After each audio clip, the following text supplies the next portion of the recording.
जय हिंद दोस्तों। आज दुनिया के पास इस तरह के हथियार मौजूद हैं जो बैठे-बैठे कहीं पर भी हमला करने की क्षमता रखते हैं। रशिया और अमेरिका जैसे देश पहले से ही इस क्षेत्र में बहुत आगे हैं।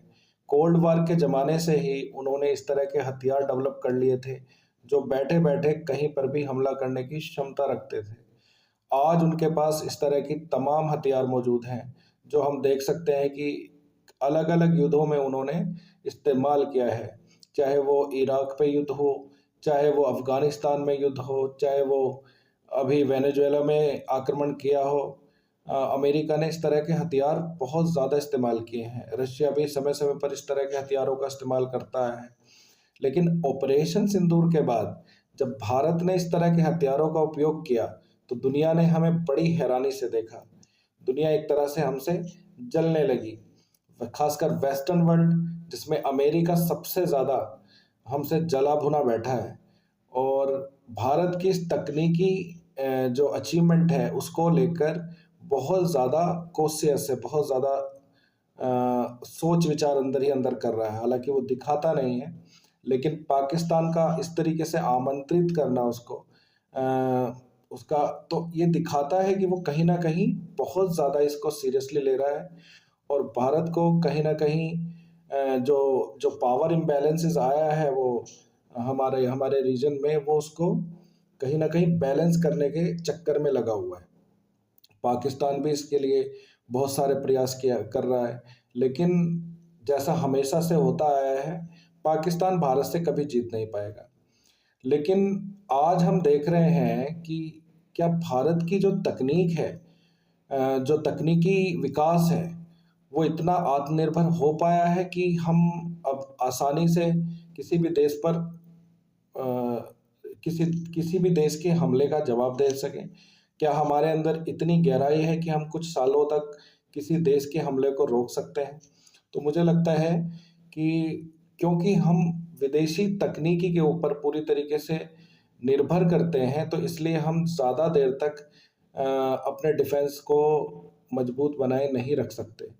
हमारा हमारा डिफेंस तभी जो है मजबूत हो पाएगा जब हम स्वदेशी हथियारों से लड़ें। लेकिन स्वदेशी हथियारों को अगर हम देखें, तो जो सबसे बड़ी चीज़ हमारे पास होनी चाहिए थी, जो फाइटर जेट हमारे पास होने चाहिए थे, जो स्वदेशी फाइटर जेट होने चाहिए थे, वो हमारे पास है नहीं। तेजस एक फाइटर जेट हमने बनाया है, लेकिन उसका इंजन अमेरिकन है। उसके 60% कंपोनेंट्स हमारे हैं, 40% हम बाहर से मंगा रहे हैं। तो कहीं न कहीं हमारे पास वो कटिंग एज टेक्नोलॉजी नहीं है जो भारत को सस्टेनेबल जो हमारा डिफेंस है उसको सस्टेनेबल करने में सहायता करे। हालाँकि हम मिलिट्रीली रूप से हम हमारी वायुसेना जो है विश्व की तीसरी सबसे बड़ी, सबसे ताकतवर जो है वायुसेना बन चुकी है। चीन की जो पीपल लिबरेशन वायुसेना है उसको हमने पीछे छोड़ दिया है, इसमें कोई दो राय नहीं है। लेकिन जब तक हम घरेलू डिफेंस सेक्टर को मजबूत नहीं करेंगे, जब तक हम स्वदेशी हथियारों से लड़ेंगे नहीं, तब तक हम लंबे समय तक जो युद्ध हो रहे हैं, आज देखा जा रहा है कि यूक्रेन और रशिया का जो युद्ध है वो पिछले 3 सालों से लगातार चल रहा है और इस तरह के युद्ध हम सस्टेन नहीं कर सकते, क्योंकि यूक्रेन को तो पूरा वेस्टर्न वर्ल्ड, यूरोप हो चाहे अमेरिका, भर-भर के पैसा दे रहे हैं, हथियार दे रहे हैं, लेकिन हमारे लिए ऐसा कोई करने वाला नहीं है। हमारे पास अगर हथियार होंगे तो ही हम लंबी लड़ाई लड़ सकेंगे और वो सारे हथियार हमारे स्वदेशी होने चाहिए। इसके लिए हमें ध्यान देने की ज़रूरत है। फ्रांस से 114 राफेल लेने से इस हमारी जो समस्या है उसका समाधान नहीं निकलने वाला। फ्रांस अपने राफेल बेच के चला जाएगा, हमारे पास कुछ भी नहीं आएगा।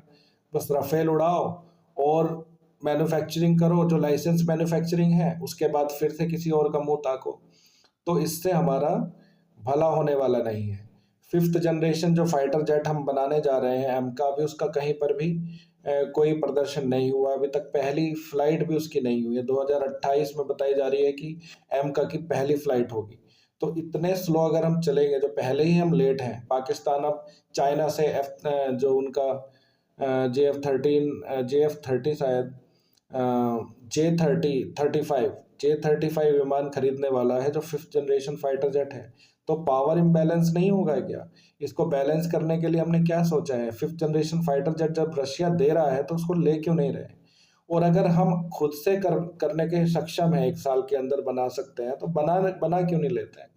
तो मुझे लगता है कि कहीं न कहीं भारत के जो डिसीजन मेकर हैं, वो कहीं न कहीं इसको स्विफ्ट एक्शन लेने के मूड में नहीं दिख रहे हैं। तो इसका गैप भरने के लिए against we have to purchase from the abroad, and हमारा जो डिफेंस सेक्टर है वो कहीं न कहीं विदेशी ताकतों में ही निर्भर रहने वाला है। चाहे हमारा एचएएल हो, चाहे हमारा जो डीआरडीओ हो, इसमें अभी तक आर-एन-डी में इतनी क्षमता नहीं हो पाई है कि हम अपनी ही आर-एन-डी का जो प्रोडक्ट है उसको लार्जर स्केल पे, जो बिग स्केल पर उसको प्रोग्राम को ले पाएँ। इसमें हम सबकी जो है भागीदारी है। हम इसकी ज़िम्मेदारी हम सभी को उठानी पड़ेगी, चाहे वो राजनीतिक पार्टियाँ हों जो सत्ता में बैठी है, और चाहे वो विपक्ष में हो। कहीं न कहीं हम कंस्ट्रक्टिव क्रिटिसिज़्म नहीं कर रहे हैं। बस एक-दूसरे का मज़ाक बना रहे हैं, एक-दूसरे को नीचा दिखा रहे हैं। हमारे हमारे अंदर अभी देश हित की वो भावना जागृत ही नहीं हुई है।